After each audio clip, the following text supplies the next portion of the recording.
Garje Marathi global आता हे नाव काही कोणाला अपरिचित राहिलेलं नाही। या संस्थेचे संस्थापक माननीय आनंद गानू सर त्यांच्या धावत्या दौऱ्यात नाशिकच्या वसंत व्याख्यानमालेमध्ये त्यांनी गर्जे मराठी ग्लोबल आणि आपली अर्थव्यवस्था आणि महाराष्ट्राचं योगदान आणि भारतीय अर्थव्यवस्थेत महाराष्ट्राचं योगदान आणि भारताचं जागतिक अर्थव्यवस्थेत योगदान याविषयी नाशिकच्या वसंत व्याख्यानमालेमध्ये आपलं मनोगत व्यक्त केलं।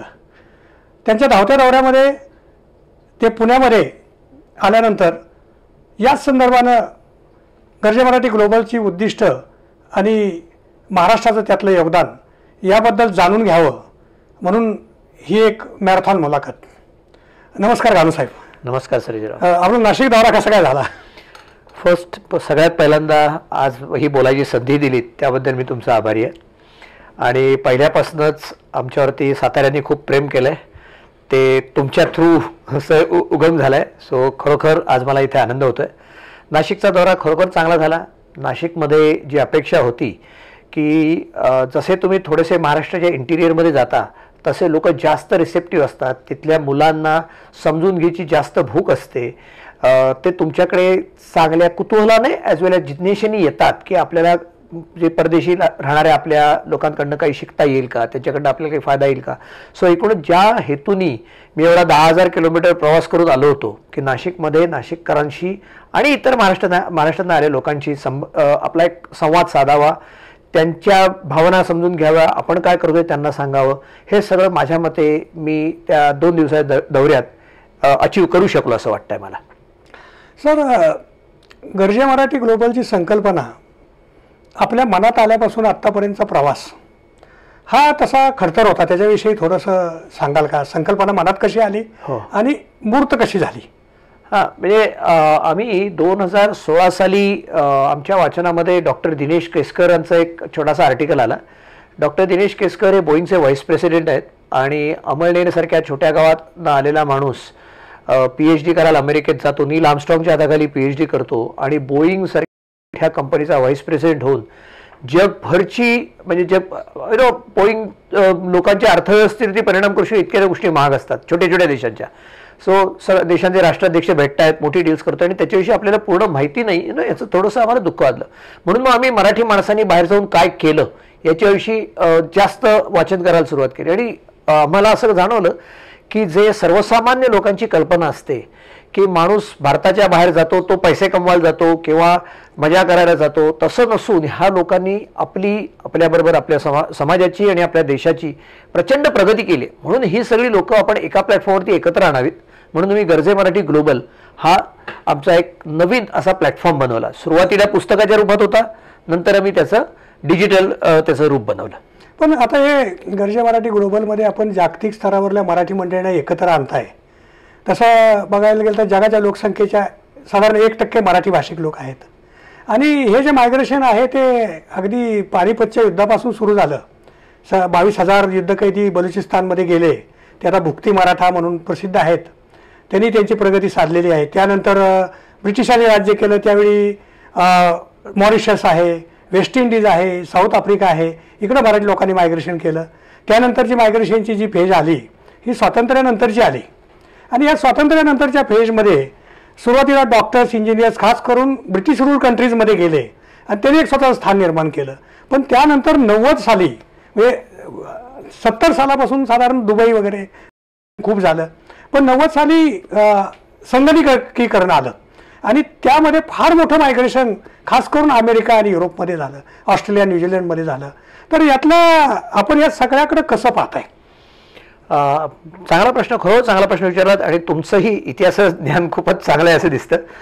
मी ह्या मायग्रेशनमध्ये महाराष्ट्राच्या दृष्टीने जर पाहिलं तर तसं म्हटलं तर आपण थोडेसे पाठीच आहोत। जेव्हा Y2Kचा वेळ आली तेव्हा आंध्र प्रदेश आणि तामिळनाडू याच्यातली इतकी लोक अमेरिका, युरोपमध्ये गेली, त्या मनाने आपली लोक गेली नाहीत आणि त्याला आपलं नेहमीचा जो आपला निगेटिव्ह पॉईंट आहे की आपण एकमेकांना सपोर्ट करत नाही, त्यामुळे 2000 म्हणजे इसवी सन 2000च्या वेळेला मराठी लोक कमी बाहेर गेली होती। पण त्याच्यानंतर मात्र जी आपली इंजिनिअरिंग कॉलेज आहेत आणि आपल्याकडे टॅलेंटची तर कमी नव्हतीच। आज अशी परिस्थिती आहे की मराठी लोकांचं नॉट ओन्ली IT पण एकूणच टेक्नॉलॉजी क्षेत्रातल्या कुठल्याही ठिकाणी मराठी लोकांचं अगदी वर्चस्व आहे.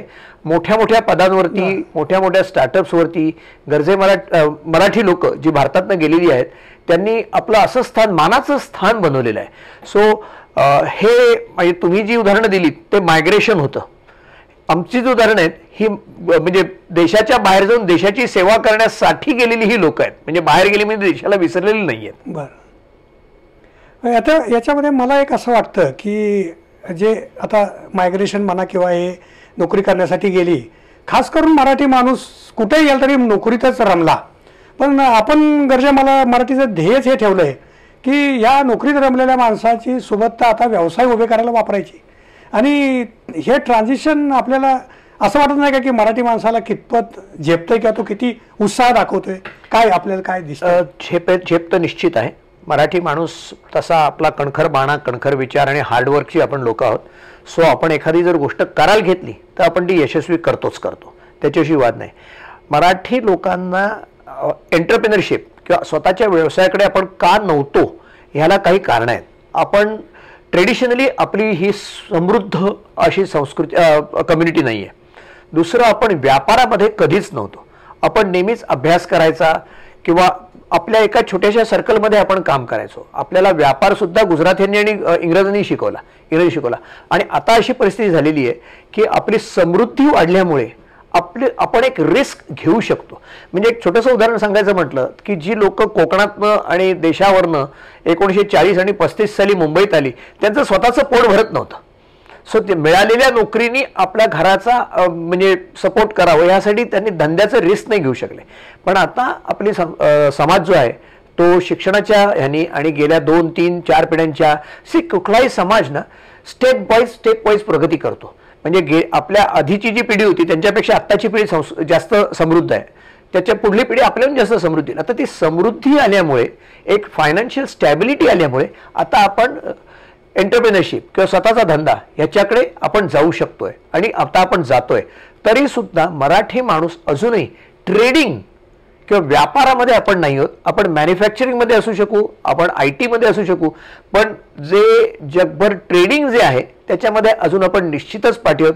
अजून तोही जसा ज्यूजच्या हातात त्याचा भारतीय मुळाचे जे लोक आहेत त्या गुजराती आणि मारवाड्यांच्याच हातात अजून आहे. पण हळूहळू आपण त्याच्याकडेही वळतोय.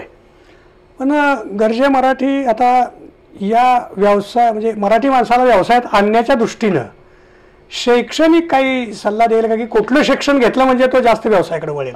ओके, तसं खरं नाही आहे. कारण काय, व्यावसायिकता ही एक मनाची स्टेटस आहे. त्यासाठी तुमची एक मनाची घडण लागते आणि ती एक रिस्क टेकिंग कपॅसिटी लागते किंवा नवीन एक्सप्लोर करायची मनामध्ये इच्छा लागते. नोकरीमध्ये तुम्ही सेफ रस्त्यावरनं चालता, वेळात जेव्हा तुम्ही एंटरप्रेनरशिपमध्ये जाता तेव्हा तुम्ही नवीन मार्ग काढता आणि त्याच्यातनं जाता. त्यामुळे कुठल्या पर्टिक्युलर शिक्षणाने तुम्हाला एंटरप्रेनरशिपकडे जाता येतं असं नाही आहे. पण हॅव्हिंग सेड दॅट, छोटे किंवा कमी रिस्क असलेले जे एंटरप्रेनरशिप तुम्ही म्हणालात तर IT रिलेटेड जे बिझनेस असतात त्याला दोन प्रकारचे बिझनेस असतात की 10 रुपयाची गोष्ट घ्यायची आणि 15 रुपयाला विकायची, किंवा फक्त माझं डोकं वापरायचं आणि गोष्ट 5 रुपयाला विकायची. सो ITच्या रिलेटेड जो बिझनेसेस आहेत ते बिझनेसेस हल्ली मराठी माणसं जास्त करतात. आपण मॅन्युफॅक्चरिंग, प्रोडक्शन याच्यामध्ये असून आपण तेवढे गेलेलो नाहीत. तरीसुद्धा आमच्याकडे अशी उदाहरणं आहेत की जी मॅन्युफॅक्चरिंगमध्ये खूप चांगलं काम करतात. पण बाय अँड लार्ज मराठी माणूस जेव्हा आता एंटरप्रेनरशिप म्हणतो तेव्हा तो IT रिलेटेड बिझनेसकडे जातो. गरजे मराठी ग्लोबल जे समिट झालं कॅलिफोर्नियामध्ये सॅन फ्रान्सिस्कोला, त्यावेळी $1 ट्रिलियन इकॉनॉमी महाराष्ट्राची, आणि त्याच्यामध्ये कॉन्ट्रीब्यूट करण्यासाठी एंटरप्रेनर तयार करायचे असं एक मनामध्ये ध्यास घेतला. तर त्याच्याबद्दल जरा हो, म्हणजे आपल्याला कुठलीही संस्था चालवायची किंवा कुठल्याही मनामध्ये काही सोशल एंटरप्रेनरशिप करायचं तर ध्येय लागतं. सो किंवा एक ध्रुवतारा लागतो की ज्या दिशेने आपल्याला जायचं आहे. सो एंटरप्रेनरशिपला आपण सपोर्ट करतो, आपण स्टार्टअप्सना सपोर्ट करतो, आपण विद्यार्थ्यांना कॅम्पस टू कॉर्पोरेट. आणि दुसरं एक सांगतो की आमचा गरजे मराठीमध्ये आपला असाही एक आउटलुक आहे की entrepreneurship is also equally important. म्हणजे असे लोक आहेत की ते नोकरी धंद्यामध्ये इतकी मोठी प्रगती करतात की ते त्या लेवलला पोहोचतात की ॲज इफ त्याचा स्वतःचाच बिझनेस कंट्रोल करतात.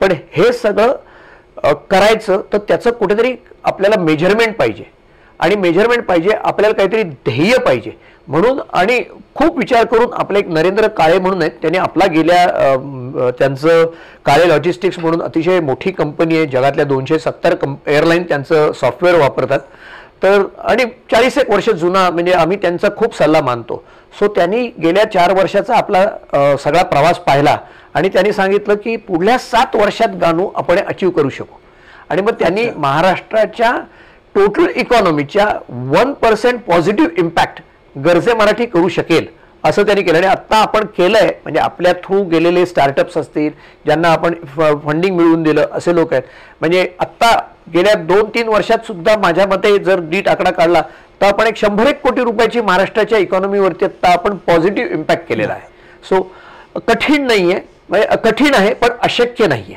आणि 2030 पर्यंत आम्ही त्याला आम्हाला टार्गेट ठेवलेलं आहे दुसरं एक असं आहे की आता आपल्या बोलण्यातनं दिसतंय की एक फार मोठी एक चळवळ उभारली जाते आपल्या माध्यमातून आणि आपण तो ध्यास एवढा घेतलेला आहे तुम्ही पाहतोय की परवा फोन केला तर आपण कॅलिफोर्नियामध्ये होता त्याच्या अगोदर साऊथ अमेरिकेमध्ये होता 2-3 महिन्यापूर्वी ऑस्ट्रेलियामध्ये होता हा ध्यास आपण घेतलेला आहे परंतु तितकी जास्त मागणी वाढत चालली जेवढा तुम्ही फिरताय तेवढी मागणी वाढत चालली तर यासाठी गर्जे मराठी काही स्ट्रक्चर तयार करते का लोकांना सर्व करण्यासाठी निश्चित आमच्या गर्जे मराठी ही इतर ज्या सामाजिक संस्था असतात त्याच्यावर आम्ही थोडे वेगळे आहोत कुठलीही संस्था बनली की ती पिरॅमिड ऑफ पॉवर करतात पिरॅमिड ऑफ कंट्रोल करतात म्हणजे प्रेसिडेंट व्हाईस प्रेसिडेंट सेक्रेटरी गर्जे मराठीमध्ये आम्ही एका टेबलाभोवती बसतो आम्ही एका लेवलला सगळे असतो म्हणजे बाय डिफॉल्ट मी चालू केली म्हणून मला ते फाउंडर प्रेसिडेंट हे नाव आलेलं आहे सो मी सुरुवातीला कोणाशी इंट्रोडक्शन करताना फक्त मी सांगतो की मी गर्जे मराठीचा फाउंडर प्रेसिडेंट आहे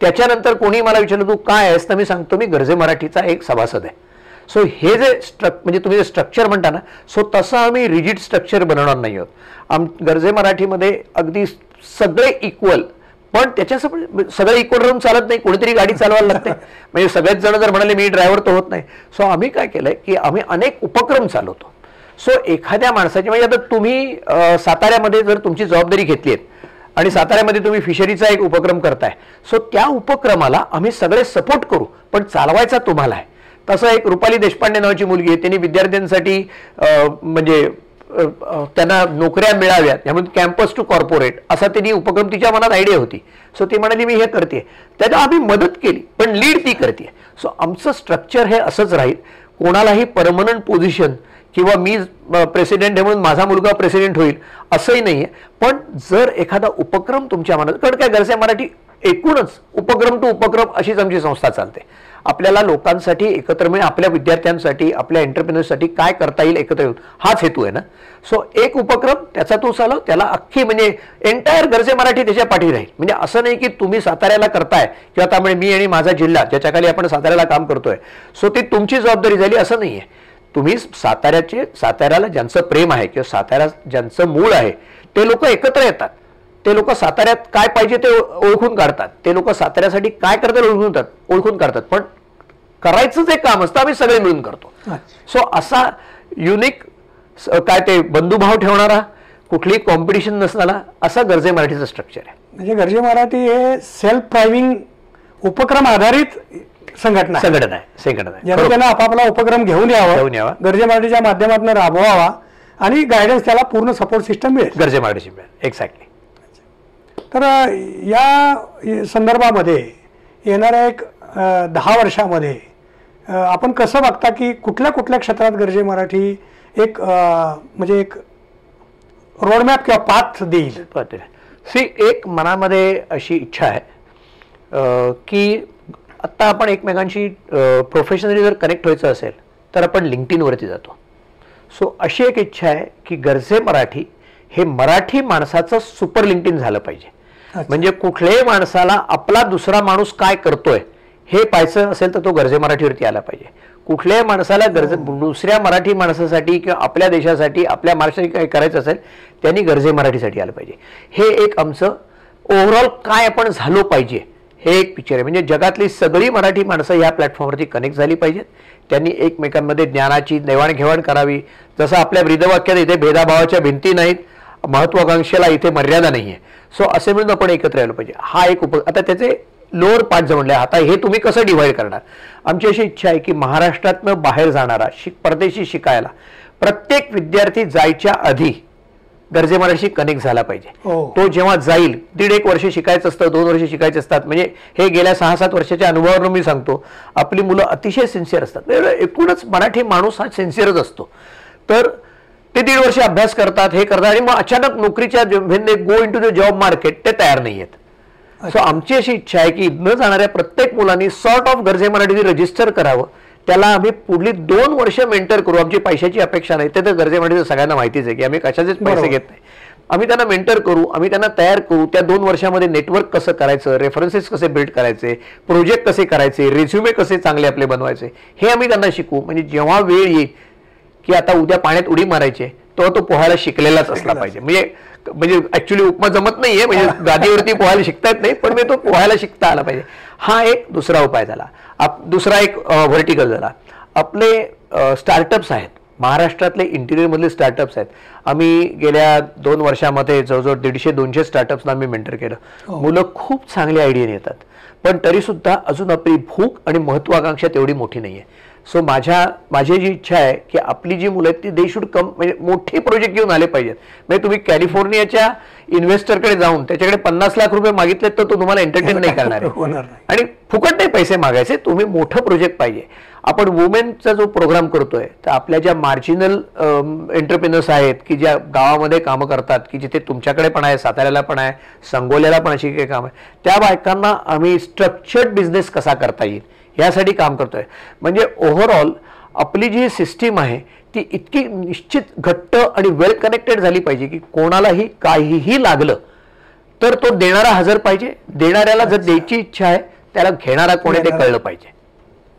आता याच्यामध्ये एक गोष्ट आहे की गरजे मराठी ही कन्सिस्टंटली एक मुद्दा गरजे मराठीकडनं येतोय की गरजे मराठी प्युअरली बिझनेस वाढवण्यासाठी, बिझनेससाठी सपोर्ट सिस्टम, पण ॲज वेल थोडं कल्चरल इश्यूकडं गरजे मराठी काही काम करतंय का? प्रश्न खरोखर चांगला आहे. मला बरेच अशी टेम्पटेशन येतात की मोठे मोठे कलाकार वगैरे मला कॉन्टॅक्ट करतात. तुम्हाला माहिती आहे की आपल्या वेबसाईटवरती आणि आपण महेश काळेचा प्रोग्राम घेतला होता. महेश काळे हा अतिशय मोठा सिंगर आहे, अतिशय प्रसिद्ध आहे. सर मला लोकांनी विचारलं पण की गानू हे खरं आपलं काम नाही, तू का करतोस? मी महेश काळेला अशासाठी आणला होता की म्हणजे महेश काळे हा एंटरप्रिनर कसा आहे. तुम्ही पाहिलं तर महेश काळे जितका चांगला सिंगर आहे तितकाच चांगला बिझनेसमन आहे. सो म्हणजे सिनेमा असेल, स्पोर्ट्स असेल, ही सनराईज इंडस्ट्री म्हणून पाहायचं असेल तर त्याला गरजे मराठी मदत करायला तयार आहे, त्याला गरजे मराठी मेंटर करायला तयार आहे. पण गाण्याचे क्लास आणि गाण्याचे प्रोग्राम गरजे मराठी करणार नाही. त्यासाठी इतर संस्था आहेत आणि किंवा कल्चरल ॲक्टिव्हिटीज, सणासुदीला भेटायचं किंवा हळदी कुंकू केलं, गणपती केला, आम्ही गणपती करू शकतो आम्ही, कारण काय गणपती ही ज्ञानाची देवता आहे. गणपती करूनच म्हणजे त्या महान माणसाबरोबर आमची तुलना करत नाहीये, पण गणपतीतनं टिळक म्हणजे लोकमान्य टिळकांनी जनजागृती केली तेवढे आपण नाही आहोत, पण आपल्या परीने आपण काही करू शकू. सो आम्ही आमच्या ग्रुप्सवरती सुद्धा की 15 ऑगस्ट आणि 26 जानेवारी मे बी दिवाळी सोडल्याशिवाय आम्ही ग्रीटिंग्स करायला देत नाही. सो तो एक प्रोफेशन आपण बॅकग्राऊंड बाउंड्री केले, त्याच्या पलीकडे आम्ही जाणार नाही. आता गरजे मराठीचा म्हणजे आपण जितके कष्ट घेत आहात, आपण जितका ध्यास घेतलेला आहे, तर मला असं वाटतं की तरुण पिढीतून आणि आजूबाजूचे सुद्धा कॅलिफोर्नियाच्या कार्यक्रमात मी होतो, मी पाहिलं. प्रतापराव पवार साहेब होते, पुन्हा माशेलकर साहेब होते आणि दिग्गज होते. गडकरी साहेबांनी खास करून त्या कार्यक्रमामध्ये इनॉग्रल स्पीच दिलं. त्यानंतर साऊथ कॅलिफोर्नियाच्या उद्घाटनाच्या वेळी माननीय पृथ्वीराज बाबा चव्हाण त्यांनी स्पीच दिलं. तर थोडासा हा ट्रिकी प्रश्न आपण विचारतो की राजाश्रय लागतो कुठल्याही गोष्टीला, तर थोडं सरकार दरबारी आता आपण आणि म्हणजे महाराष्ट्र शासन आणि गरजे मराठी ग्लोबल यांच्या एकत्रित काही उपक्रम किंवा काय असं सरकार दरबारी कुठली राजकीय पार्टी बसली याच्याशी आमचा संबंध नाही. सरकार आहे, मायबाप सरकार आहे, थोडक्यात त्यांना चालवायचंय. आपल्याला जर आपल्या देशात कार्यक्रम करायचे असतील तर सरकारची मदत पाहिजेच. पण आम्ही कुठलाही असा उपक्रम घेत नाही ज्याच्यात आम्हाला सरकारकडनं फंडिंग पाहिजे. अच्छा, आम्हाला सरकारची सिस्टीम पाहिजे. आम्ही जे करतोय ते सरकारने गावातल्या लोकांपर्यंत पोहोचवणं. ह्याच्यासाठी आम्हाला सरकार पाहिजे. म्हणजे आता आपल्या महाराष्ट्र गव्हर्नमेंट बरोबर जो MOU डावोसमध्ये झाला वर्ल्ड इकॉनॉमिक फोरममध्ये, आमच्यावरती ती जबाबदारी आहे की त्या MOUच्या नुसार आम्ही काम करायचं आणि त्यानुसार आम्ही तयारी करतोही आहोत. आणि कोणीही आला, आता मी एक छोट्या ह्याच्यात सांगतो, आता मी बहुतेक टोरंटोमध्ये होतो का कुठे होतं, ते एकाने मला प्रश्न विचारला की ट्रम्प निवडून आले तर काय करायचं. मी म्हटलं मी काय करू, गादीवरही कोणी बसेल, मला माझी आपली संस्था चालवायची आणि मला खात्री आहे की कुठलंही सरकार आलं तर आपण जे करतोय ना त्याला आपल्याला सपोर्ट मिळेल. आपली दुसरी काही अपेक्षा नाहीये. आपल्याला त्यांची कदाचित इकोसिस्टीम लागेल, आपल्याला त्यांचं नेटवर्क लागेल, आपल्याला त्यांचा कधी मे बी डाटा लागेल, त्याच्या पलीकडे आपली सरकारकडनं अपेक्षाच नाहीये.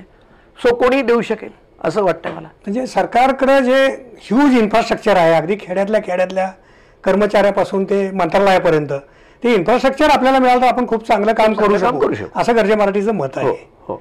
तर या अनुषंगानं आता गर्जे मराठीचं म्हणजे फार एक्सपोनेन्शियल होत आहे म्हणूया, कारण जगभर चॅप्टर उघडायचं चाललेलं आहे. तर साधारण जगभरामध्ये आपण आता प्रेझेन्स आपला कुठं कुठं आहे किंवा कसं, म्हणजे 25 देशात चॅप्टर आहेत, 6-7 ठिकाणी, म्हणजे न्यूझीलंड, सिंगापूर, कुवेट, UAE, इथे महाराष्ट्र, इथे आपण ऑफिशियली नॉन प्रॉफिट म्हणून रजिस्टर्ड आहोत आणि 15,000हून जास्त लोक कनेक्टेड आहेत. आणि आपण नंबराकडे लक्षच देत नाही ना, आपण क्वालिटीकडे लक्ष देतो. क्वालिटी म्हणजे कधी कधी मी वेलिंग्टन सारख्या जागी जेव्हा लेक्चर घेतो किंवा मी जाऊन त्यांना भेटतो तेव्हा म्हणजे माणूस 10,000 किलोमीटर घेऊन प्रवास करून आला आणि समोर 70, 80, 90 लोक आली आहेत. सो हे गणित लोकांना बरोबर वाटत नाही, पण आम्ही काही विकायला नाही आलेलो. गुरुवारी रात्री वेलिंग्टन सारख्या ठिकाणी जर 80 लोक वर्किंग डेला जमा झालेत तर ते सुद्धा काहीतरी ध्येयाने, काहीतरी त्यांची नाळ जुळले म्हणून आलेत, त्यांना सुद्धा काहीतरी करायचं म्हणून आलेत. सो गर्जे मराठीला ते एक डेफिनेटली आशीर्वाद आहे. लोकांनी ॲक्सेप्ट केलेलं आहे की आपण करतो ते काम चांगलं आहे आणि लोकांना हे गेल्या 4 वर्षाच्या प्रवासात कळलंय की ह्याच्यातनं देण्यासारखंही खूप आहे आणि घेण्यासारखंही खूप आहे. सो मी स्वतः गर्जे मराठीच्या आत्ताच्या वर्तमानावरती जरी खुश असलो तरी आपलं ध्येय खूप मोठं आहे. आपण तिकडे आणि अनएंडिंग आहे, असं काही नाही की पर्वतावरती चढलो, हे कंटिन्युअसली आपल्याला करत राहायचं आहे. पण ते करेल, अनेक जणांची साथ लाभली आहे. पहिली काही वर्ष हा कन्सेप्ट किंवा हे विचार लोकांना पटवण्यात माझी गेले होते, कारण त्या लोकांना पटत नव्हतं, याच्या आधी कोणी केलं नव्हतं. बरोबर. याच्या आधी कोणी मराठी माणसं कल्चरल ॲक्टिव्हिटीज, सोशल ॲक्टिव्हिटीज, सणासुदीसाठी नेहमी एकत्र यायची, पण ती आजपासून 30, 35, 40 वर्षापूर्वी ती भूक होती. कारण का आपण एकदा देशाच्या बाहेर आलो की देशाचे संबंध तुटायचा. आता ती भूक नाही आहे. आत्ता आपली भूक आहे आपली स्ट्रेंथ वाढवायची, आपलं फायनान्शियल आपण मोठे पॉवरफुल व्हायचं, लोकल सिस्टीममध्ये इन्व्हॉल्व व्हायचं. हे आपण कधी होऊ शकू, आपण युनायटेड असलो तर. सो गर्जे मराठीच्या भविष्याविषयी तर मी खूपच आशावादी आहे, किंवा मला खात्री आहे, नुसती आशा नाही आहे. गर्जे मराठीचं आणखी एक असं लक्षात येते की खूप साऱ्या ॲक्टिव्हिटी अमेरिकेत चाललेल्या दिसतात. म्हणजे पहिलं समिट तिथंच झालं कॅलिफोर्नियाला, दुसरं आता न्यूयॉर्कला 3-4 ऑगस्टला होतं आहे आणि 25 साली लंडनमध्ये घ्यायचं ठरलं आहे.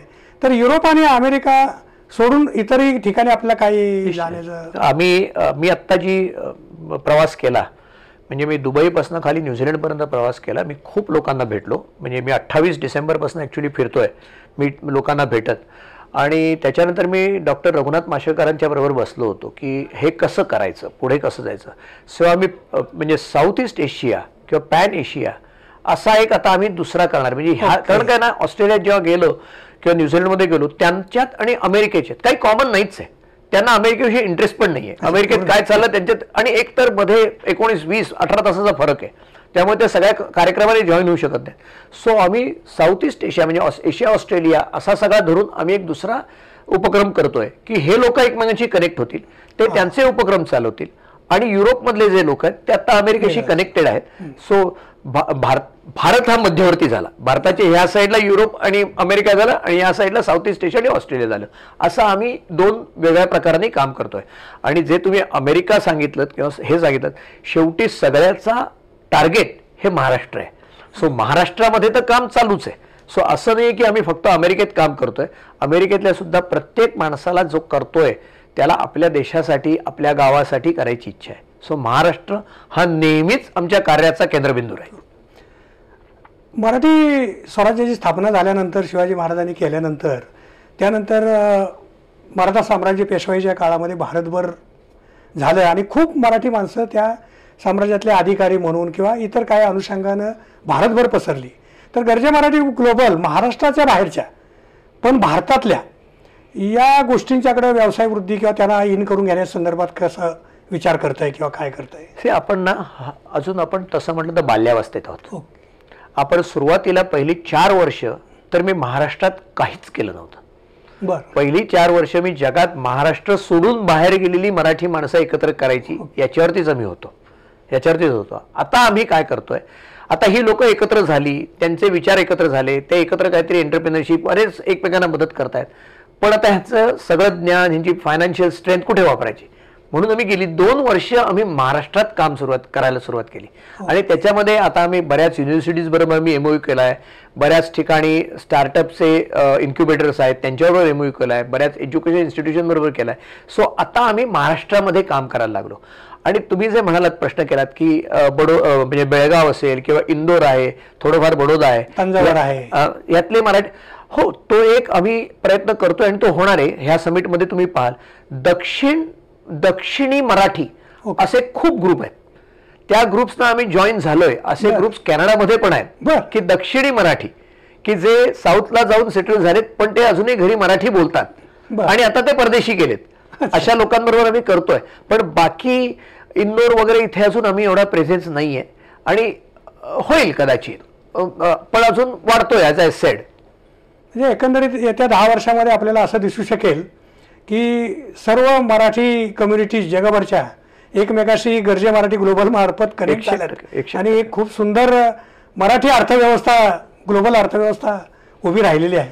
100% होईल. मराठी माणसं ही नेहमीच खूप प्रोग्रेसिव्ह किंवा प्रगतीच्या दिशेने वाटचाल करणारी असतात. त्यामुळे ही नवीन जी आपली संकल्पना आहे त्याला सुद्धा खरोखर लोक जॉईन होतात. म्हणजे मला अनेक जण दररोज भेटतात, ऑनलाईन भेटतात की सर हे काम खूप चांगलं चाललंय, मला ह्याच्यात जॉईन व्हायचं आहे, मला ह्याच्यावर काहीतरी काम करायचं आहे. सो खरोखर माझी अशी आशा आहे. आणि तुमच्यासारखे नाशिकचे, धुळ्याचे, जळगावचे आणि जगभरचे लोक काम करतायत. कसं झालं माहिती आहे, आता गर्जे मराठी चालवायची ही जबाबदारी माझ्यावरती प्रॅक्टिकली नाहीच आहे. जरी अजून लोक माझ्याकडे पाहत असतील की काही झालं तर गानूंना अप्रोच करायचं, पण आता म्हणजे लोक आपापल्या विचारांनी येतात, आपापल्या विचारांनी इनिशिएटिव्ह घेतात, आपापल्या विचारांनी नेटवर्क बिल्ड करतात एका अमरेलाखाली, ती गर्जे मराठी. तर आपण म्हणजे गानू सरांनी वेळात वेळ काढला. मी त्यांना विनंती केली की सर एक मुलाखत होणं गरजेचं आहे आणि इतका व्यापक विचार जो मांडलेला आहे मराठी अर्थव्यवस्थेचा, $1 ट्रिलियन अर्थव्यवस्थेचा, जगभरामध्ये जाणाऱ्या विद्यार्थ्यांचा, त्यांना एक बॅकबोन मिळण्याचा, हे सगळं बद्दल गानू सरांनी फार दिलखुलासपणे उत्तरं दिली आणि काही खोचक प्रश्नांना त्यांनी राजकीय वगैरे व्यवस्थित उत्तरं दिली. ते त्यांचं स्किल आहे. म्हणजे पाण्यामध्ये माशाला पोहावं लागतं, मग पाणी खारं आहे गोड आहे त्याला फार मोठा फरक नाही पडत. तर त्याप्रमाणे आपण 10 वर्षात हे बघू शकू की सर्व मराठी समाज हा पुन्हा एकदा एक म्हणजे आपली मराठीच ही व्याख्या आहे की वसुधैव कुटुंबकम, तसं वसुधैव मराठी कुटुंबकम होऊन जाईल, ह्याच्याबद्दल काही शंकाच नाही आहे. मी गानू सरांचे पुन्हा एकदा आभार मानतो की त्यांनी त्यांच्या खूप व्यस्त ह्याच्यामध्ये वेळात वेळ काढून आम्हाला एक अर्ध्या तासाचे प्रदीर्घ मुलाखत दिली, मॅरेथॉन मुलाखत दिली की अजून बरेचसे मुद्दे कव्हर करायचे राहिलेत, परंतु मुख्य मुद्द्यांना त्यांनी स्पर्श केला. संघटनेची भूमिका गर्जे मराठीची सांगितली, त्याचप्रमाणे स्वतःचं जे हे आहे किंवा माझा सहभाग किती, लोक स्वतः पुढे येत आहेत, स्वतः सगळं करतायत आणि हे व्यापकतेनं वाढत चाललेलं आहे. खास करून त्यांनी एशिया, ईस्ट एशिया आणि ऑस्ट्रेलिया ह्याच्याबद्दल एक वेगळा विभाग, पुन्हा महाराष्ट्राच्या बाहेर भारतात असलेले मराठी माणसं यांच्यासाठी एक वेगळा विभाग, त्यांच्या मनामध्ये एक पक्की योजना आहे, फ्रेम आहे. आणि निश्चितच सर आपण आलात आणि फार एक ध्यास घेतलेला आहे काय. तर मी वि. स. खांडेकरांच्या एका ह्यानं त्याचा शेवट करतो की एक वि. स. खांडेकरांच्याकडे सही मागायला गेले एक जण आणि त्यांनी वही पुढे केली तर त्यांनी त्याच्या एवढंच लिहिलं वेडे व्हा. सरांनी ज्यांचं वाचनात आलं आणि त्यांनी ते वेडे झाले, ह्याच ध्यासानं की मी मराठी एक मोठी संघटना बांधणार की एकमेकाला मदत होईल. सर पुन्हा एकदा आपले शतशः आभार. तसंच सर्व सातारा जिल्ह्यातल्या सर्व गर्जे मराठी लोकांच्या वतीनं आभार मानतो. आपले आशीर्वाद उपक्रमाला द्या ही विनंती करतो. जाताना मी एक 2 शब्द सांगायची मला इच्छा आहे की नाही, सांगू शकतो का? जरूर जरूर. गर्जे मराठीचं एक्सलन्स समिट ह्या 3 आणि 4 ऑगस्टला आपण न्यू जर्सी येथे घेतोय. त्याला सगळ्यांनी हजर राहावं. खरोखर मोठा उपक्रम होईल. येणाऱ्या प्रत्येक माणसाला त्याचा चांगला फायदा होईल. आपण साताऱ्यासाठी एक स्पेशल कोड केलेला आहे, तो सर्जेराव सरांकडे आहे, त्यामुळे तुम्हाला डिस्काउंटेड सुद्धा रजिस्ट्रेशन करता येईल. मी आणि माझा जिल्हा सारखा जो उपक्रम आहे त्यात सर्वांनी आपण जॉईन व्हावं, आपापल्या जिल्ह्यासाठी काम करावं. आणि गर्जे मराठीला जर कॉन्टॅक्ट करायचं असेल तर आमचा गर्जे मराठीची वेबसाईट आहे, त्याच्यावरती तुम्हाला कॉन्टॅक्ट करता येईल. आणि आनंद गानू जर सर्च केलं तर देवाच्या दयेने गुगलमध्ये सगळं मिळतं, सो तिथे तुम्ही कॉन्टॅक्ट करू शकाल. नमस्कार. नमस्कार.